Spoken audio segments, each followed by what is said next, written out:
목요일 새벽에 오신 우리 성도님들 환영합니다. 우리 손을 들어서 우리 서로 인사하실까요? 반갑습니다.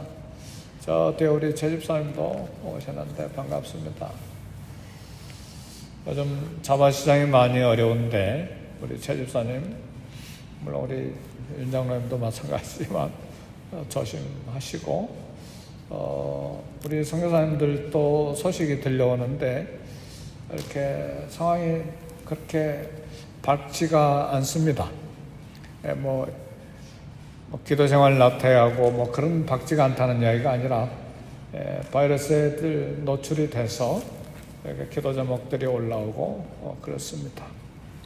전혀 어디서 이렇게 확진이 되는지 모르는데 그냥 마스크 쓰고 마켓 갔다 왔는데도 그렇게 확진이 되신 분들도 있어요. 저기 산호세에 계신 선교사님 한 분이, 그러니까 지혜롭게 잘 하시고, 또 우리 성도님들 이렇게 회복되시는 분들도 여러분들이 계시고, 또 염려하시는 분들도 계시고, 그러니까 계속해서 교회를 위해서 기도하시고, 특별히 교회를 위해서 기도하라니까 건물을 향해서 기도하는 얘기가 아닙니다.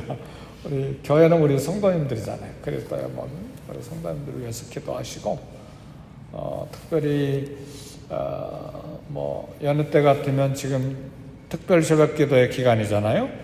뭐 보름씩 하기도 하고, 근데 올해는 기도를 많이 해야 될 것 같아요. 우리 사순절 때는 40일도 기도할 텐데, 집에서 하든 교회에서 하든 계속 할 텐데, 특별히 금식도 하면서 이쯤에는 많이 먹어야 면역력이 생기는 것이 아니고, 우리 영적인 면역력은 오히려 적게 먹어야 영적 면역력이 생긴다, 그렇게 생각이 됩니다. 그러니까 집에서 기도하든 또 교회 와서 기도하든 계속 기도할 것입니다. 올해는 또 임직자를 세울 계획을 우리 당회에서 세우고 있고, 또 구체적으로 또 진행되기를 원하기 때문에 기도 많이 해야 됩니다. 사단이 틈타지 않도록 또 하나님께서 역사하셔서 또 다음 세대를 준비하는 그런 기회들이 되도록 기도해 주시기를 원합니다. 한 시대를 변화시키는 것은 여러 사람들이 아니고 하나님께 사로잡힌 대개는 한 사람에 의해서 한 시대가, 한 나라 국가가 변화되는 역사가 일어났습니다. 60만이 넘는 백성을 애굽에서 탈출시킨 것은 거대한 군대가 아니라 하나님이 부르시고 하나님께 사로잡힌 한 사람 모세에 의해서 그런 출애굽의 역사가 일어났습니다. 이스라엘이 바알과 아세라로 온통 우상으로 뒤덮여 있었을 때에 바알 선지자들과 아세라 선지자들 850명과 대적해서 그들을 다 그냥 처형한 것은 수많은 사람이 아니고 하나님께 사로잡힌 엘리야 한 사람이었습니다. 구약과 신약의 중간 지점에서 예수 그리스도의 메시아의 앞길을 예비한 사람은 단 한 사람, 오늘 본문에 소개된 세례 요한이었습니다.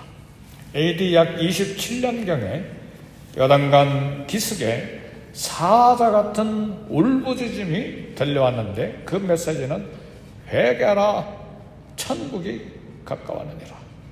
예루살렘 도시 한 중앙에서 들리는 것이 아니고 광야에서 이 울부짖음이 들려왔습니다. 예수님보다 생일이 몇 달 앞선 세례 요한이 광야에서 메시아, 다시 말하면 그리스도, 예수님의 복음 선포의 길을 준비하고 선포했습니다. 선지자 말라기가 사라지고 말씀 계시가 사라진 지 400년이 지나는데, 이때 이 400년의 암흑기, 중간기는 그야말로 비참했습니다. 이 중간기의 역사를 조금 읽어보면 마카비 형제의 피 흘리는 전쟁이 있었습니다. 그러나 그 전쟁으로 말미암아 이스라엘이 약간 독립된 것 같은 한 100여 년 시간이 있었는데, 마사다 요새라는 영화 보셨습니까? 네, 최후의 한 1000여 명이 마지막 한 사람까지 죽었죠. 그리고 이스라엘은 또다시 로마의 압제에 들어갔습니다.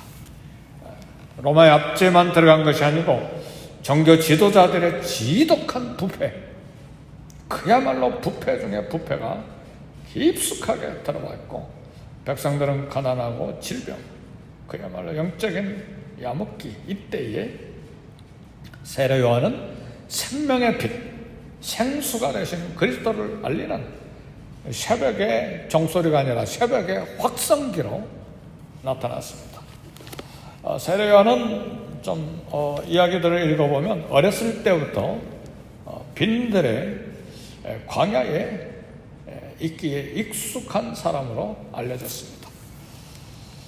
아버지는 제사장이고 어머니도 제사장 가문의 딸이고, 그러니까 예루살렘 화려한 도시에서 똑같이 제사장의 신분으로 가문을 확장할 수 있는 그런 기득권이 있는 사람이었는데, 그는 예루살렘을 박차고 나가서 광야에서 요단강 기슭에서 외치는 자의 소리로 고독하게 살았습니다. 우리 고독함을 알려면 우리가 잘 아는 대로 애리조나 사막이나 네바다 사막이나 모하비 사막에 나가봐야 합니다. 1시간, 2시간 달려도 끝없는 사막. 네. 풀이 있다고 해야 가시덤불만 있고, 거기는 어떤 짐승들이 사는지, 여우가 사는지, 독사들이 있죠. 예, 고독한 곳이고 사람 없고 들짐승만 있는 그런 곳이죠. 도시에 찬란한 불빛이 없고 사람의 목소리가 들리지 않고, 있다면 오로지 모래와 바위와 젖풀과 그런 들짐승 하늘밖에 없는 그런 고독한 곳이 광야인데, 세례 요한은 그곳에서 많은 시간을 보냈습니다. 아마도 학자들의 말이 맞다면 쿰란 동굴에서 살지 않았을까. 사해바다 옆에 쿰란 동굴들이 많이 있어요. 거기 가보니까 그야말로 거기는 풀포기도 없어요. 색깔이 모두 다 회색이에요. 모래 아니면 바위 아니면 그냥 회색, 흙밖에 없는 곳에 동굴들이 많이 있는데, 거기에 주로 에세네파, 사두개파, 바리새파, 그 다음에 에세네파, 우리 성경에는 에세네파가 안 나오는데, 이런 고독한 광야에서 살면서 경건 생활을 하는 사람 그룹들이 있는데, 아마 세례 요한이 에세네파 이론 중에 한 사람이 아닌가 그렇게 생각을 합니다. 거기에서 요한은 고독한 이 사막 광야에서 참 하늘을 바라보고 살았는데, 하늘에서 마침내 들려오는 음성을 들었어요. 귀를 기울였어요.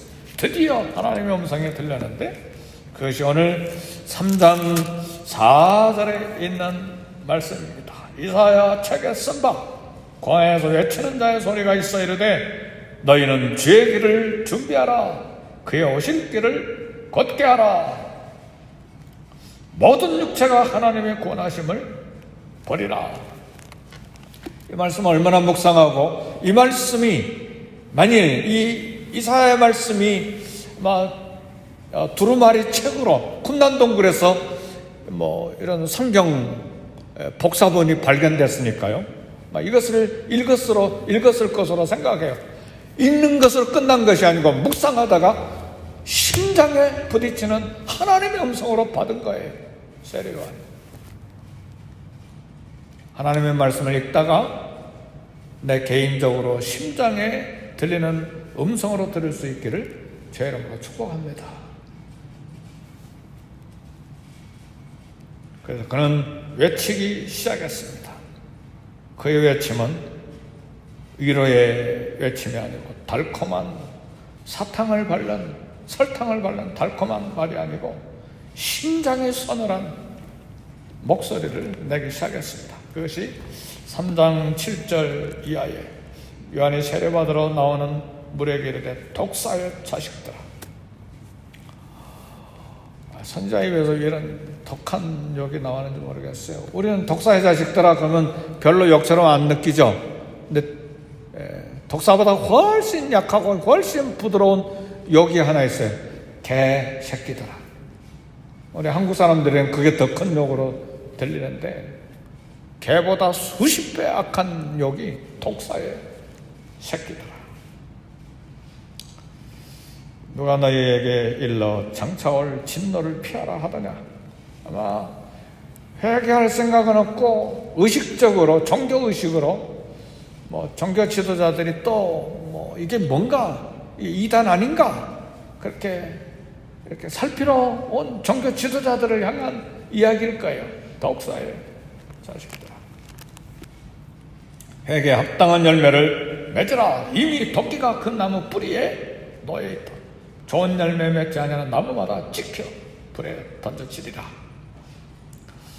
이 세례 요한의 회개운동은 우리에게 큰 교훈입니다.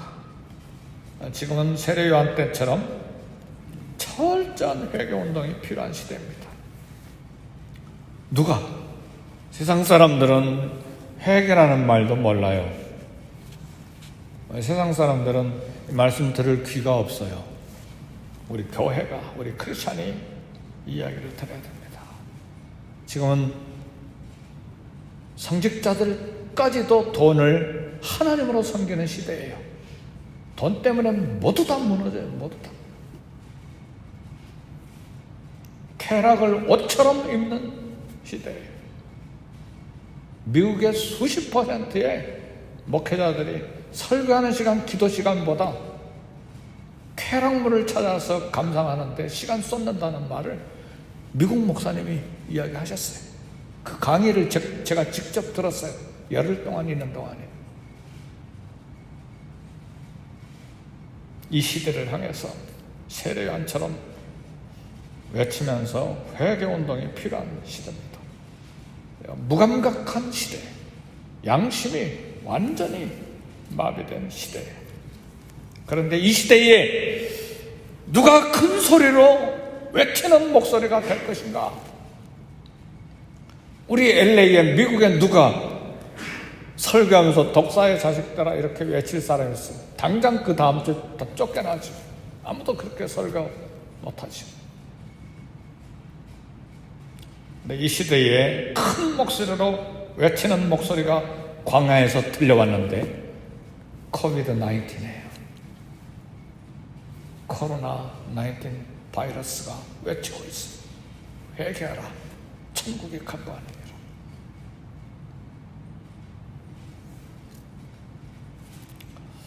세례요한을 본받아서 다시 오실 그리스도의 길을 예배해야 합니다.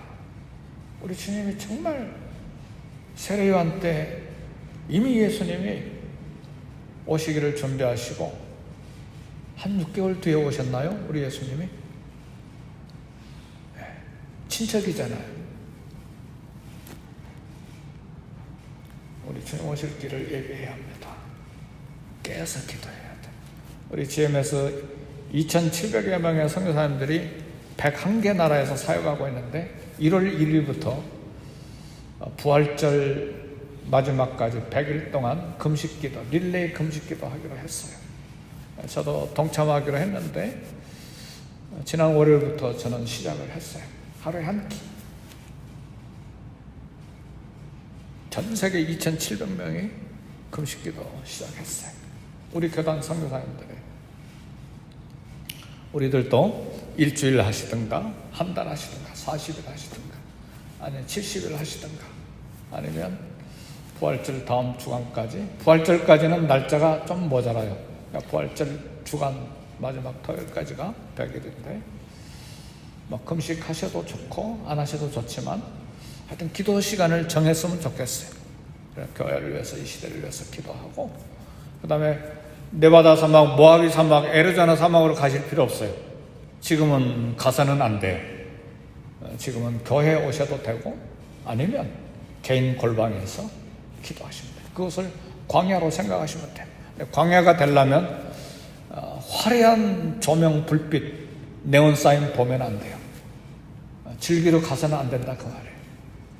오로지 하늘의 음성을 듣기 위하여 골방에서 그 광야에서 소리를 들어야 돼. 너무 좋은 것 많이 먹지 말고 뭐 면역력 키우기 위해서 막 좋은 거 먹으려고 애를 쓰는데 영적 면역력은 적게 먹어야 돼. 적게 먹고 그래서 운동은 좀 해야 돼. 요즘에 저는 아래층에서 위에까지 15바퀴를 처음에는 힘들었어요. 다리도 아프고 그 다음 날까지. 근데 지금은 15바퀴가 좀 모자라요. 익숙해져가지고 알통이 생긴 것 같아요. 근데 지루하니까 새벽 설교한 거 듣는데 그거 하나 들으면 15바퀴가 끝나요. 한 1200계단이 되는데. 그러니까 운동은 하셔야 돼요. 면역력이 생기는 것이니까. 그렇지 않으면 실버레이크를 좀 하사모하고 돌고 이렇게 합니다. 사랑하는 성도 여러분, 주님 재림 사모해야 합니다. 이러므로 너희도 예비하고 있으라. 생각지 않은 때에 인자가 오리라. 세례 요한이 외치기 시작한 지 불과 몇 개월 만에 예수님이 오셨잖아요. 그러죠? 네. 삶으로, 기도로 예비하시고 또 쓰임받을 수 있기를 주의 이름으로 축복합니다. 우리 다 같이 기도하실 때 교회를 위해서 먼저 기도하시고 이 시대를 향해서 기도하시고 또 개인 기도하시겠습니다.